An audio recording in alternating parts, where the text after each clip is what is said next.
Hello everybody, welcome back to another trade recap video. Today we'll be going over another trade that happened on Wednesday, May 24th. Was it May 24th? Was it April 20? No, this was April 24th. I don't know why I saved the picture as May. It's not even the 20th yet. Anyways, yeah, this is from April 24th, not May. Okay, cool. So, like I say, I trade from 7 to 12, 7 a.m. to 12 p.m. New York time, which is an hour ahead of me. Currently, it's 4:03 in the morning. Yeah. So, where do I start? So,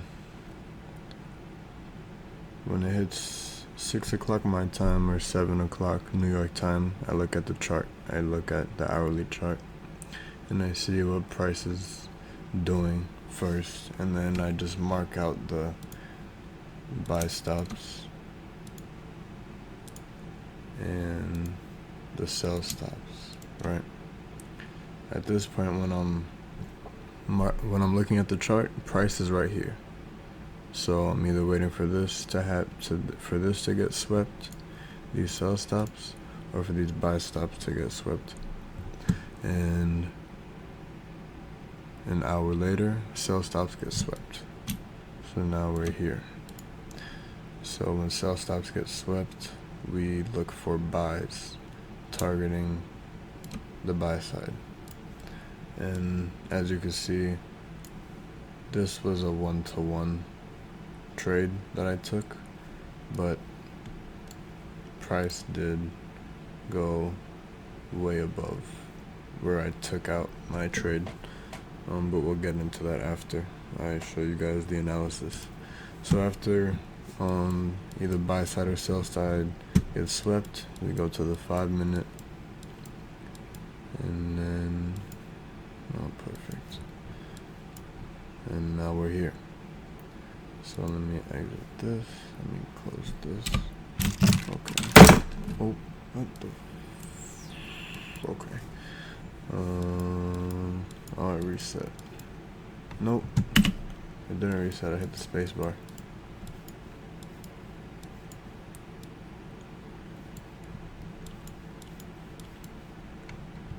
Here.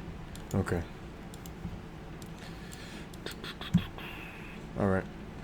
Now we're here. So 8 o'clock. So 7 o'clock we're here. 8 o'clock comes through and it sweeps the sell side. Right? I hit spacebar again. Oops. The best thing about trading is that you don't need to touch your keyboard. So, yeah. So, I'll show you guys the pattern I'm looking for again. In this case, it's a buy, so I'll show you the buy side pattern. So, you have this, boom, boom, wait, am I doing this right? I'm not good at drawing. Here, here, boom, continue. Yep. Just be going like this. So, this is the pattern from here to here, right?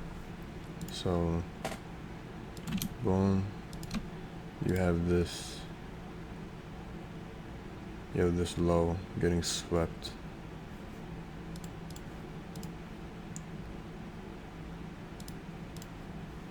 After this low gets swept, you have a break of structure, of market structure.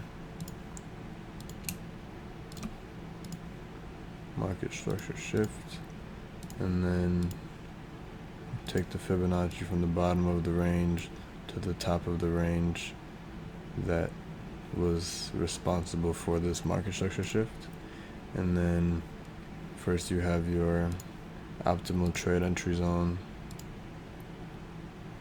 which is one confluence. You have below the 50%. In this case, for a buy, we'd be looking to place a trade below the 50%, which would be a discounted price. That's two confluences. And then you could have like fair value gaps, order blocks, etc. Those are just a few of them. I'll go over them more in depth in another video, but just a quick recap of what we're looking for. So after price sweeps, we have this structure, right? Boom, boom. We have a low, and then it gets swept, and then after it gets swept, what does it do?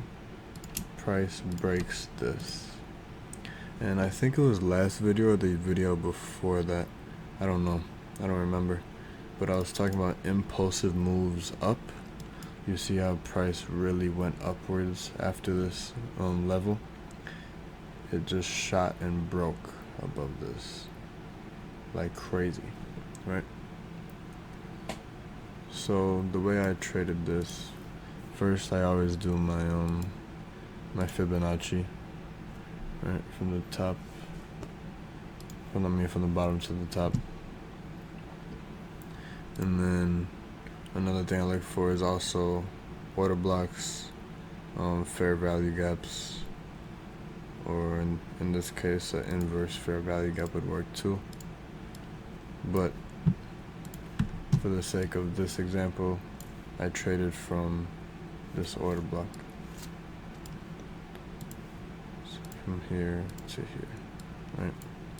So I don't know if you could see or if you could tell, but this order block goes past the 50%, right? I want, in a buy situation, I want to take a trade below the 50% line between this range. I want to be in a discounted price. So when something like this happens, when you have an order block, or even in the case of this inverse fair value gap, you want to just drag it down to the discounted range. So at the 50 line, basically. And then, as you can see, price came down, didn't hit the zone, came up, came back down and hit the zone. This is where my entry was. I always put my stop loss at this, at the low, like basically the swing point. And then a 1 to 2 was my original analysis, which was these buy stops. And then drag it. As you can see, take profit got hit. I took this trade. What time was this at? Entered at 10:40, and if you were targeting 1 to 2, you would have got out at 1:40 in the morning. The reason why I just took my 1 to 1, I think it was like, yeah, right here. Yep, something like that. No, it's here. You can see I took it over here. Oh. Okay. I did this because I did not like how price came down and like into this red zone. I didn't like it too much. I didn't like how price was moving. It wasn't very pleasant to watch. So I was like, when it came up here, I'm like, okay, I'm gonna just take it at this, because this high is also a form of liquidity. It's a form of liquidity in it's liquidity in the form of a high, and then you have the low, you have the high, you have the low, the high, etc. So that's why I just like took it around this area. And this is where I get into my next point. Always trust your analysis. If your strategy works and it's proven itself multiple times, whether it proves itself that it always takes the opposite side of liquidity, or it always gets your 1-to-1 or 1-to-1.5 or even a 1-to-2, just trust it. Because like I was saying in the previous video, trading is 20% strategy and 80% psychology, and being able to manage your emotions while you're trading. It's easy to look hindsight, like that's why personally I don't like to back test too much. I just see if it works in the live market.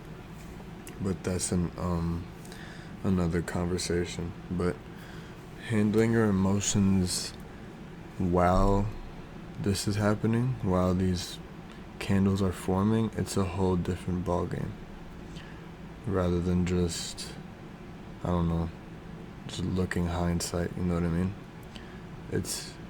It's also good for you to look while the charts are moving, to train your eye to see things, like to see these sweeps and to see these impulsive breaks of structures. And then while price is moving, you're dragging your Fibonacci and you're looking for these order blocks or inverse fair value gaps. You know what I mean? It's important to learn those skills, because that's what will take you far. It's good to know strategies, but it's also better to know how to implement them in a live trading scenario. Another thing I want to mention is, I know I say from as far as the Fibonacci, we're talking about the Fibonacci and the optimal trade entry zone. If something like this happens, where your trade doesn't get hit yet, and then it goes higher, you want to drag your Fibonacci to that high, because when this happens, the range, the halfway point of the range changes, and it's important to note that, you know what I mean? So whereas here,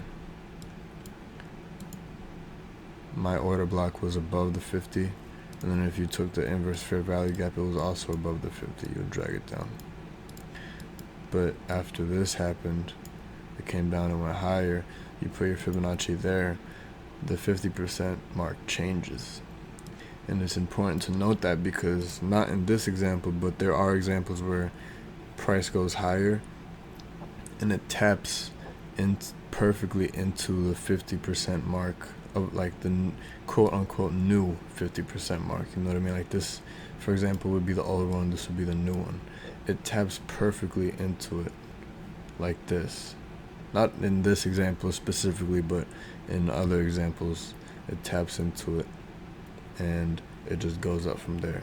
And you might miss it because your 50% was here, but the actual 50% mark was here. You know what I mean? Like price would sometimes come down here, and then as soon as it hit this, it would just go. But yeah, that's another important point. And then obviously after this new 50% range, you would adjust your zones to the actual length of what they are. Like with this order block, I would move it to the top, and then this inverse fair value gap, I would move that to the top. Whereas here, they were down. Like they were a little shortened because they were above the 50% mark. But then this happened, and now you can put it to its true size, if that makes sense. You could always ask questions in the comments, or just DM me on Instagram. That works too. But yeah, so this was April 24th trade. not May, but April. And this is a good chance to say that this is why I trade these two specifically, gold and EURUSD, because they, as far as this strategy, I feel like they move the best and they happen the most frequently on these ones, these two pairs. But if you just find one pair, I think it'd be good. It's not necessary to have 2, 3, 4, 5 pairs. It's all personal preference, to be honest. Don't take my word for it. Just, learn your own lessons. But definitely take advantage of the education I'm trying to provide. Yeah, because this is EURUSD, and the previous video, it was the same day, but it was for gold. So there was 2 trades on the same day. But yeah. So this trade, personally, I just took my trade out 1-to-1, a 1-to-1 risk to reward ratio, so I gained 1%. Even though it did hit the 2 risk reward the next day. It was a very long trade, which is fine because it just shows you that you can trust the process even into the next day. But yeah, I'm thinking of anything else I could mention. It's a shorter video. It's half of what they usually are. But yeah, I hope you guys enjoyed. If you have any questions or anything to say, just drop them in the comments or text me on Instagram. My socials are gonna be in the bio. The description, not the bio. The description of this video, I'm gonna put the link to my socials. And yeah, it's 4:17 a.m. whatever time it is for you. I hope you have a good day, a good night, good afternoon, whatever it is. Enjoy your day and be productive. Peace.